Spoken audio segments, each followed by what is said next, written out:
The following program was produced by an independent community producer. The opinions expressed do not necessarily reflect those of the ECAT staff or board of directors. Good morning, good afternoon, good evening, good night. It's the Ron Van Dam Show.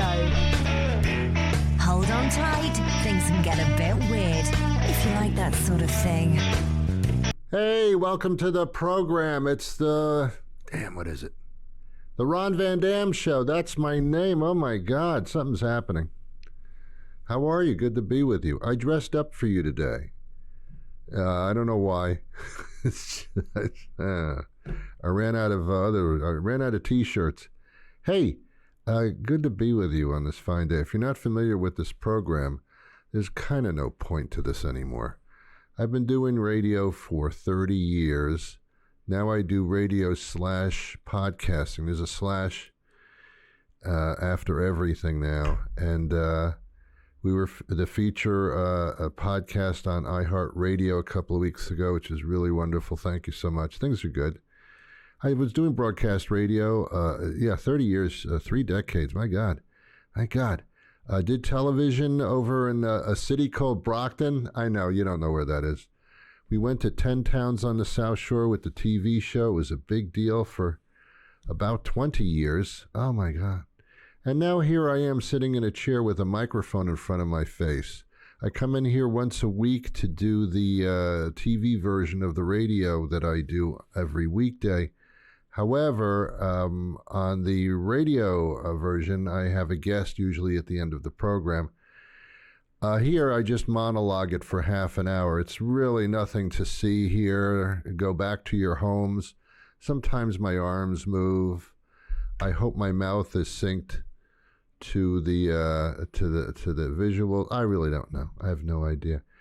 If you care to, you can listen to any one of my 2,500 episodes by going to newenglandbroadcasting.com or just ronvandam.com or just Google me. There's another guy who has a very similar name to me named Rob Van Dam. So sometimes when you type in my name or you say my name to the Google people, they will also show you Rob Van Dam, who is a professional wrestler. We have nothing in common except for in our first names, the last letter is just a little bit different.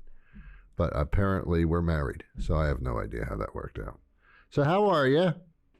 Good to be with you. All right, let's get started. What I do on this show is I complain about the things that most people also complain about. I have forgotten to do something. Hold on one second. See, this is the stupid problem with these freaking things. I forgot to mute it, so in case I get a call, and believe me, I'm not that popular cell phone-wise. It's just I'm very popular with telemarketers and spam calls. I'm very good with them, apparently. They love me. I've blocked more people than, I was going to make a bad analogy. Forget that. You know what I'm talking about. Yeah, that was close. Anyway. Okay, we're all set. I complain about things that we probably all complain about. We're not all the same, so some of us don't complain about it.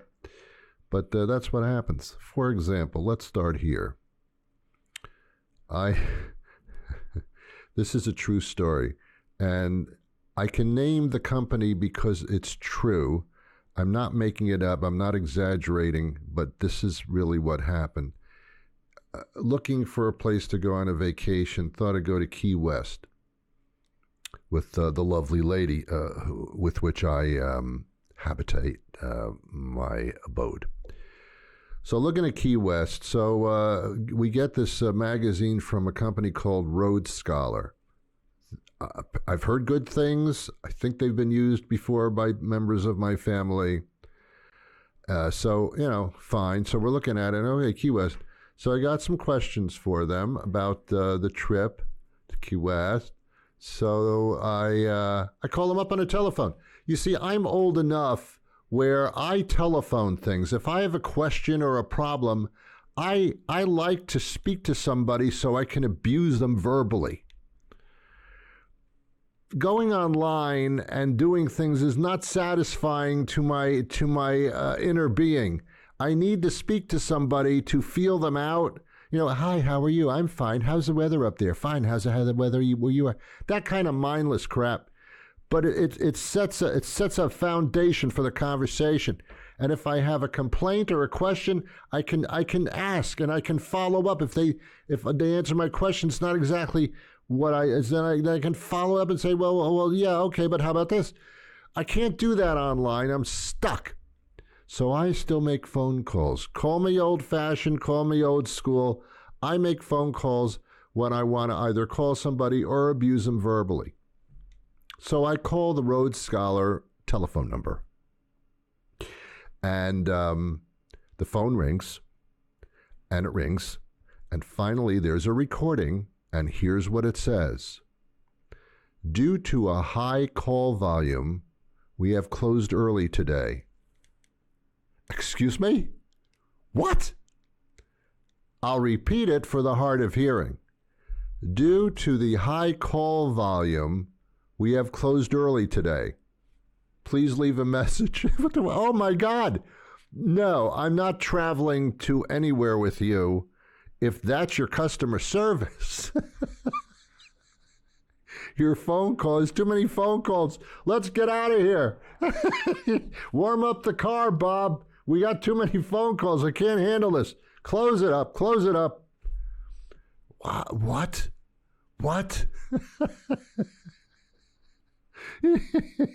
I could not believe it. Obviously, I'm not going to Key West. Certainly not with them. I am so exasperated with getting information these days because I am used to speaking to people, so I can have conversation. I'm a customer of Verizon, not Verizon Wire, Verizon Wireless. It's this thing, which I muted not minutes ago. And I'm a customer of theirs. Or I should say, I'm one of their victims. They do fine. I don't have a problem with them except for the price. But other than that, okay, they're all right. But I did have a question for them. So I dialed the number. Guess what they gave me as a product? A telephone. I know it's a little computer and it gives you information. It's a phone. It's a cell phone. So I use the phone portion of it, their own product. And I called them up. And man, oh man, apparently they also were everybody's experiencing a high call volume, but nobody seems to do anything. They make statements that they have it, but they don't resolve it. So I'm calling them up, and apparently there was a high call volume, and they said your call will be answered in 37 minutes. So, what? Excuse me, 37 minutes? Here's an idea. Hire more people. They always have a high call volume. They're a telephone company. So get some more people into the mix so you can cut it down to maybe 18 minutes, So anyway. They answered earlier than 36, so it was okay. But anyway, I get them on the phone.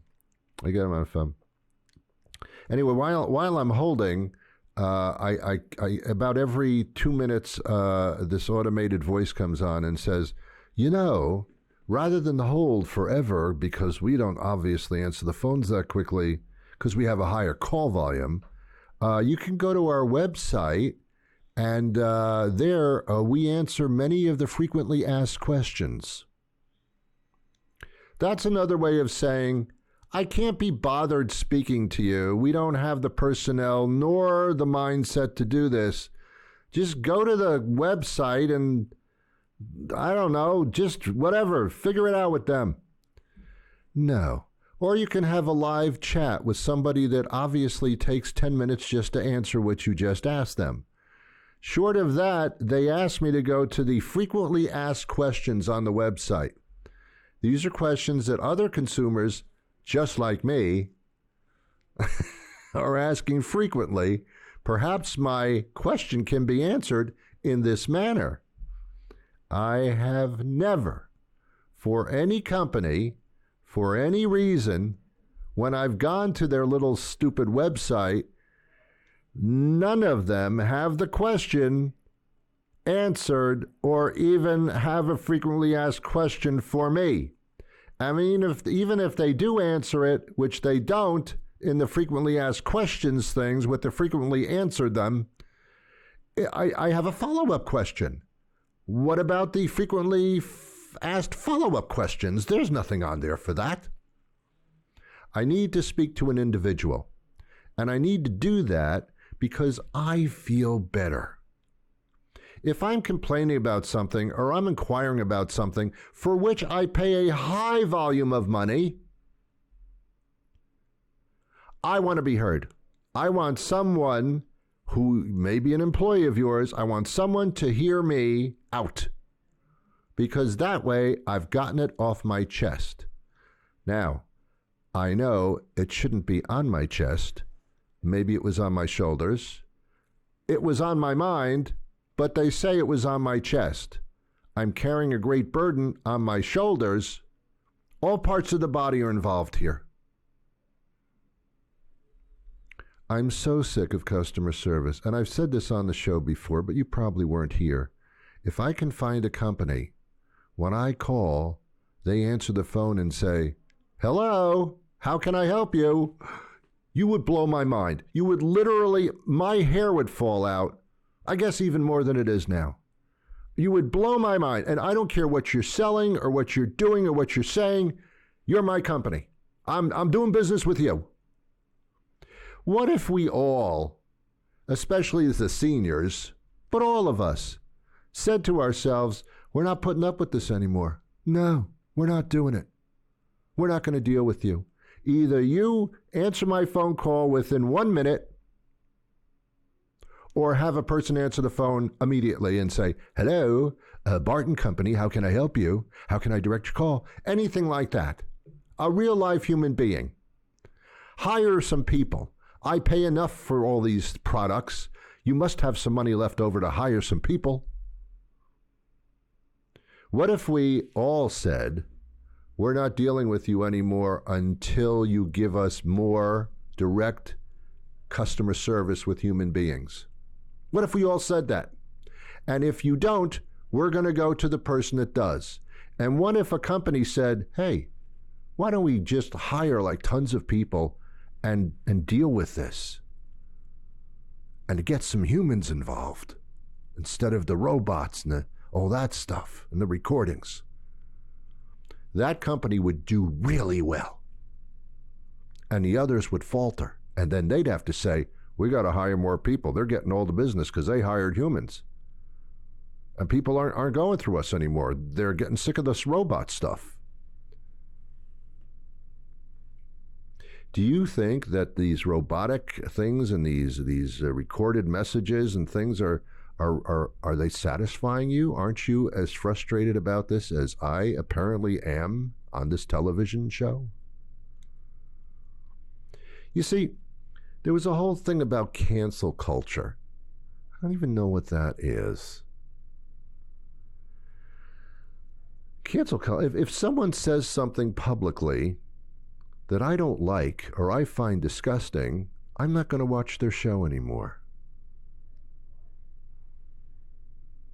Something wrong with that? I'm a consumer. I don't like your product. I don't like your customer service. I don't like what you said. I'm not buying your product anymore. I'm going somewhere else. And if other people feel the same way, you got a problem. You better correct it. That's the way it's supposed to be. That's called free enterprise. Yeah, I'll cancel you. I'll cancel you. I sure will. I'll cancel you immediately. Because I have a right to do that because I don't like the way you're doing things. I'll go somewhere else. I've canceled you. If there's a television show that offends me, I won't watch it anymore. You won't get my commercial expertise here. I won't buy your products. You see, if we all got together and we all did that, they'd step up to the plate. But as long as most of us or most of you are just going to go, oh, well, that's the way it is. I'll just hold. Okay, I'll hold for 38 minutes. That's not a problem. I have a lot to do, but I don't care. Abuse me. Yeah, I'll do. I don't really want to speak to humans anymore. I do. If you're going to be like that, then this isn't going to work. We have to band together.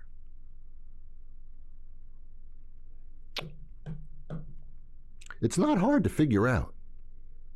But we've become so passive these days. Just, well, that's the way it is. Doesn't have to be that way. Don't you understand? I got a message for the town of Easton, Massachusetts. Do you know where that's? It's a sleepy little town somewhere. They had some, some things. They're spending money on things and whatever. And I got a suggestion for you guys. Instead of holding town meetings that no one goes to, the only people that go to town meetings are the ones that are like intrinsically involved. If you've got 100 people, maybe 2 will show up out of the 100. And it's not exactly a good consensus. Well, if you didn't show up to the meeting, then you can't give your opinion and you can't complain about it. No, I can. Because here's the problem. There's a thing called the mail. And I think for towns and things, I don't think you pay for this. Send me a little questionnaire. Ron, do you want us to build this building here with the tax dollars? If you want us not to, or you want us to, you got to go to the meeting. Otherwise, you missed out. Send me something in the mail where I can respond by checking a box, yes or no. And then you count the little ballots and you see how almost everybody feels about it. Some people won't return the letter, won't respond to their thing with a yes or a no, but most people will. Because some people have children, they have jobs, they have things they have to do. They can't show up at your meetings when you specifically do this is a particular time, a particular meeting. You have to sit there until the topic comes up. No. If I can vote by mail, then I can vote by mail. Send me a piece of paper, a little document, and say, Ron, how do you feel about it? Yes, check that. No, check that. Thank you. Things are so simple. I didn't have a close relationship with my father because that wasn't the thing to do back when I was growing up. And he played a lot of golf. Nice guy. He said 3 things that stuck with me through all of my life so far. He said 3 things. He said, first of all, Ron, life is a series of speed bumps. It's not the fact that you have speed bumps in your life. It's how you maneuver them, how you get over them. Dad! And he was right. Secondly, he said, don't sweat the stuff you can't do anything about. If it has nothing to do with you and you can't control it and you can't change it, then don't sweat it, man. Don't waste your energy on something that will only frustrate you further. Okay. But the big thing that he said that has been retained by my brain is when you're up against something that's bothering you, frustrating you, when you have a problem and you don't know what the solution will be, you can't figure it out, break it down to its simplest components. Take all the drama away from it. Take all the complications away from it, the what ifs, what if not, but the top. Take everything away and clear it out down to the bone of the problem. And then the decision will be right in front of you. The answer will be clear. But you got to get all the other crap off of the foundation to get a clear answer. And then it's easy. So I thank him for those 3 things. Other than that, he sent me to summer camp for 5 years in a row summer camp, sleepaway camp. So I had no summers for 5 years. Dad, I'll never forget you for that.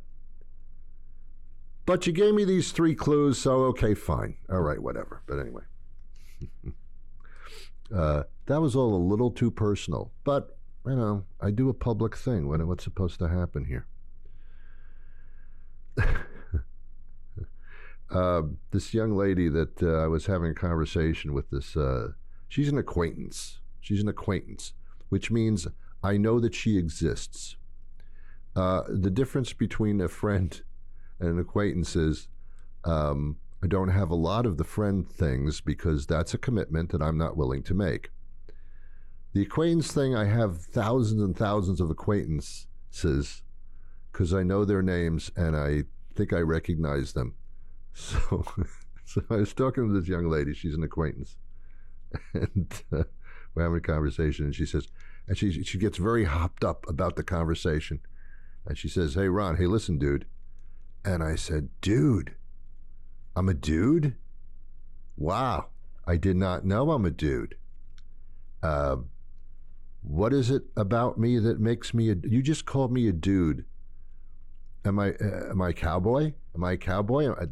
Do I go to a dude ranch on weekends? Do I look like a dude? I don't even know what a dude is. I think it's a cowboy. So she calls me a dude. I always find it fascinating also when there's a gaggle of girls. I think that's what you call that when there's more than one girl. I think it's called a gaggle. And it's a gaggle of girls, and one of the girls will say to all, and it's only girls, and she says to the other girls, hey guys, what do you want to do tonight? No, you're girls, you're gals, you're not guys. It's guys, that's the male version with that little thing. And there's the gal version, that's the female version without that little thing. And that's kind of it. So why are you calling the rest of the girls guys? Can't figure that one out. Sometimes I'll walk into a convenience store, not a lot because I don't play the lottery scratch ticket thing, but sometimes I'll go in there. Isn't it funny how convenience stores are anything but? So anyway, I go to a convenience store, and the guy behind the counter who speaks English, but not real well, enough where we can, have a little conversation, but not enough where we can really understand what the hell's going on. But anyway, so he's behind the counter there, and he's at the register, and he's talking to me. He says, hey, how you doing today, boss? I said, oh, I'm the boss? I didn't know that I acquired this property. So what can I do for you, boss? Is that all, boss? No, you're fired as well. Oh, you can't fire me. Well, you called me the boss. Get a box, put your little plant and your belongings, and get the hell out of here by 4 o'clock. And then I'm selling this place. It's, I don't know, when he calls me boss, I feel important. It's like, oh, I am the boss. It's funny because I'm not the boss of anything else. Certainly not a boss of my family or of my life even sometimes. But of the convenience store and the guy behind the counter, I'm his boss. Didn't cost me a cent to get that title. I'm the boss. I remember when I was about 18 or 19 years old. I was very, very tall at that age already. And I remember this distinctly. I walked into a room or a restaurant or something. And the person said, how can I help you, sir? Sir, have we crossed that threshold of age? I was kid. I was a guy. Now, I'm a sir. That's a lot to handle. And I don't remember where it was or how it was, but I remember it happening. And I remember my reaction the first time was like, oh, no. This female acquaintance that I have, I called her ma'am. not by mistake. I think I was kidding around a little bit. I don't call people ma'am. I mean, I don't even know what a ma'am is. I think it's M-A apostrophe A-M. I don't even know. I mean, it's a ma'am. I know mammogram, but that's not where I was going, you know. So I said, well, excuse me, ma'am. And she looked at me and she said, you called me ma'am. Oh, my God. What's so bad about? No, don't ever call me ma'am again. Okay, I won't. I didn't know I was offending you, ma'am. Oh, that was it. That's the last time I saw her. Hey, you asked for it. It's crazy. Yeah, I'm not a sir, and I'm not a boss. I'm a dude. I'm a dude. That's what I am. I'm a dude. Yeah, I'm a dude. Yeah, I am. Artificial intelligence, I hate it. I hate it. I hate it. I hate it. I hate it.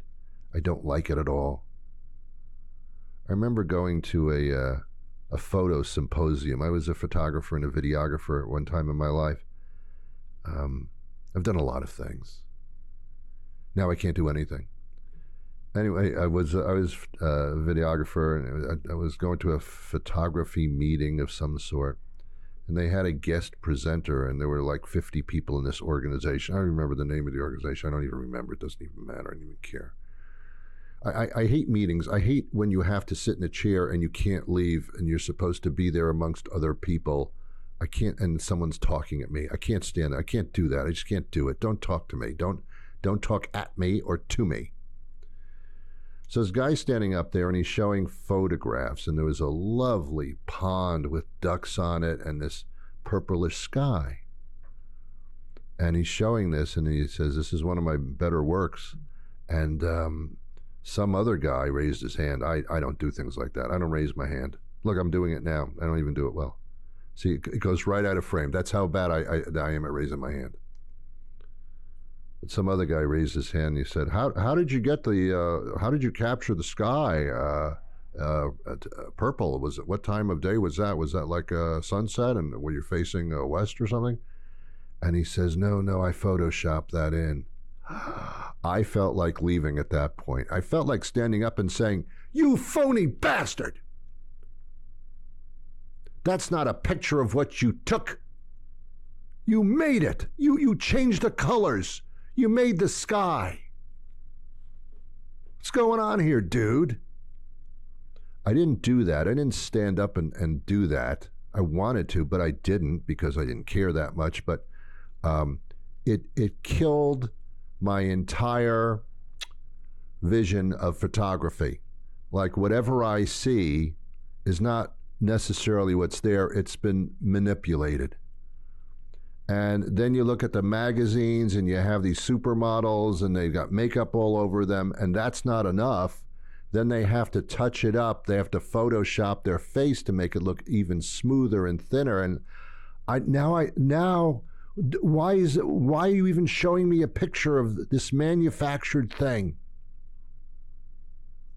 And when they started putting donkey ears on people with their little Zoom meetings, and I said, this is, you've bastardized the entire concept of reality. And now AI, you can take a political candidate and make them say stuff that they're not even saying, and you have no way of knowing if that's been doctored or not. Doctor. It's disgusting. Our reality has gone out the window. And that's thanks to AI and all that kind of stuff. Remember, technology is a wonderful thing, or it can be a horrible, horrible thing. And I'm wondering where that stands. Well, Facebook, we can all gather together and socialize Facebook with we can exchange ideas with large numbers of people. Or we can stalk large numbers of people anonymously and call them names and make their lives a living hell and ruin every conversation or every comment that comes across the screen. Have yourselves a wonderful day. I'll be back next week with a brand new program. Visit me on newenglandbroadcasting.com. Until then, I wish you peace.